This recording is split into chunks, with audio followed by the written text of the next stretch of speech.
Narito tayo ngayon upang matunghayan ang nagiinit, nagbabaga at talaga namang usap-usapan at nagtitrending na latest issue ni Ate Erica. Sa pagpapatuloy ay narito muli si Kalingap Val Santos Matubang upang pag-usapan ang issue sa pagitan ni Ate Erica at ng kanyang pamilya, lalong-lalo na sa kanyang lolo na si Lolo Miguel. Dito nga ay talagang sinasabi at pinapaintindi ni Kalingap Val sa mga manonood na gusto niya daw talagang tumulong sa mama ni Ate Erica. Kaya daw kung may hinain daw ito tungkol sa mga nagaganap at issue sa pamilya nila ay lumapit sa kanya. Sa pamilyang ito. Ito po mga kalingap, mga kaibigan. Hindi lang po ako natabang at tumutulong sa mga pamilyang ganito. Hindi lang po. Pati yung mga inaapi, tulad ni Ate Gina, ang mama ni Erica, humingi ng tulong sa atin. Sapagkat may vlogger daw po na nagbablog sa anak niya. Ang pangalan daw po ay Kalingap Prabay. Sabi ko, Nay, don't worry. Nasa likod mo ako. Hindi ka nagkamaling lumapit sa akin sapagkat ako ay natulong sa mga aping-api at inaapi. Hindi lang si Tulpo ang tumutulong. Pati si Val Santos Matubang natulong. Nagpapabahay, nagbibigay ng bigas ayuda, nagbibigay ng pag-asa, lahat. Mamaya po, bukas ng umaga, 40 bata po ang ating pong pakakainin. Bukas. Ganyan po ang inyong abang lingkod, Val Santos Matubang. Eh sabi ko sa nanay ni Erica, si Gina, Sorita, hindi ka nagkamaling lumapit sa akin. Salamat muna sa mga tumulong sa aming trip to Naga. Salamat po sa nagpaabot po ng tulong. Pamasahe po. Salamat kay Ann Ramirez Hiner.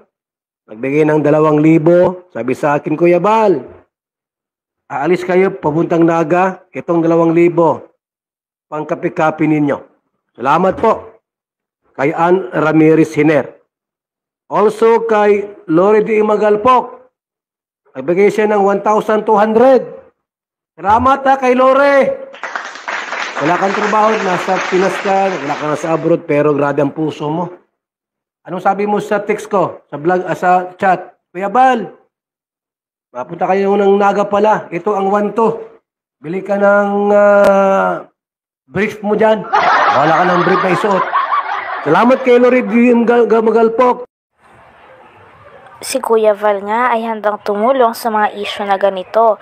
At syempre, nandyan pa rin ang kanyang mga fans na talagang handang sumuporta kay Kalingap Val. Kaya naman, gustong-gusto talaga itong pinapasalamatan ni Kalingap Val. Lang sa ganun ay malaman nila na kilala sila ni Kalingap Val at na-appreciate ni Kalingap Val ang lahat ng mga tulong nila.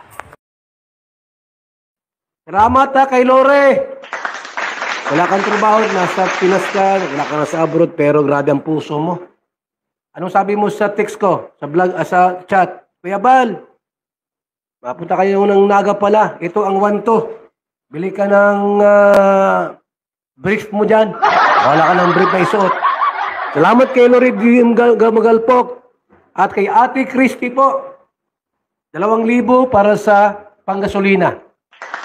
Salamat po sa mga tumulong at alam ko po, nandyan kayo palagi para suportahan ang ating mga lakad, ang ating pong pag-iikot sa iba't ibang mga landing pads para tumulong. At kay Dolores Dumundon, salamat po, Ate Dol, sa 1,800. Bili kami ng ng 2 kilong pata ng baboy. Inain namin at idol, masarap yung pata. Lasang baboy. Also po, nabigyan rin po sa atin mga kalingap ay talagang napakabait ito mga kaibigan ha. Si Joby Miragmak, salamat po. Siya po ay nagbigay rin po sa atin ng 1.5. Sabi niya, Kuya Val, pang punta kayo ng SM, magkape kayo doon. Thank you so much. Sa mga lakad natin po, may mga sponsor tayo. Talagang napakabait po ng ating mga sponsors. Sila yung mga tumutulong po sa ating programa ay kung saan tayo, nandiyan sila palagi po sa ating mga lakad. Sa mga nagpakulay po, sa mga nagpakulay, thank you so much. Maraming salamat po sa mga nagpakulay sa ating live. Kay Aga Niembra pala, 1,000. Thank you so much, Aga Niembra. Bumili kami ng 3 kilong pansit bato. Pero kasi uwi kami mamaya. Siguro po yung sa Biyernes, bumalik kami ng Naga. Para ipalap namin yung aming na-vlogs. Salamat sa inyong walang sawang suporta po sa inyong pagtulong at sa Team Marites. Dito nga ay pinapahayag ni Kalingap Val ang kanyang suporta kay Ate Gina na mama ni Ate Erica. Nagreklamo kasi ang mama ni Ate Erica na hindi daw binibigyan ng pera si Ate Erica ng Kalingap simula vinlog daw siya nito. Kaya naman sabi ni Kalingap Val na kung sakaling mapatunayan nito ay talagang handang-handa daw si Kalingap Val suportahan si Ate Gina na mama ni Ate Erica at magreklamo kung napatunayan talaga na totoo ang mga hinain niya sa Kalingap. Si Mama, Ate Gina, para lahat ng problema niya po, mga sumbong, sabihin niya lahat. At mareklamo tayo. Kay Tulpo. Ang aming nakalap mula sa aming trusted source na di umano itong ina ni Erica na si Aling Gina ay lumapit sa tanggapan ni Kuya Val upang ipaabot ang kanyang saloobin at hinaing. Patungkol sa kanyang sinasabi na kahit isang kusing ay walang napala ang kanyang anak na si Erica habang ito ay i-vlog. Sobrang napukaw ang damdamin ng ama ng Kalingap na si Kuya Val. Ako po'y napaluha po. Talaga sabi ko, kawawa naman itong si Gina Zurita, ang nanay ni Erica. Vlog kayo ng vlog dyan. Kayo mga vlogger kayo. Pero wala kayong inaabot ni 5 duling doon sa taong binablog ninyo.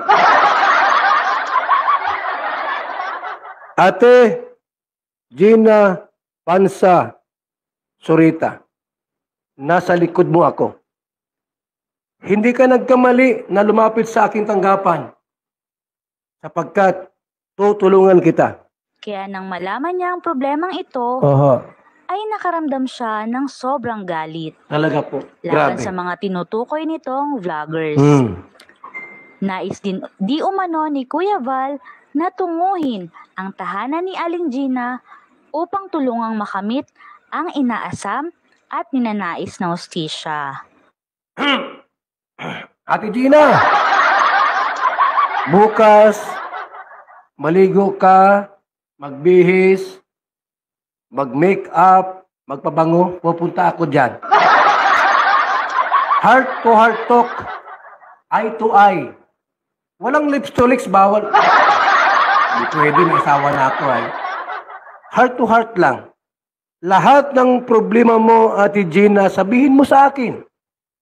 Sabihin mo, mga hinaing mo. At akong bahalang mag-file ng kaso doon sa mga...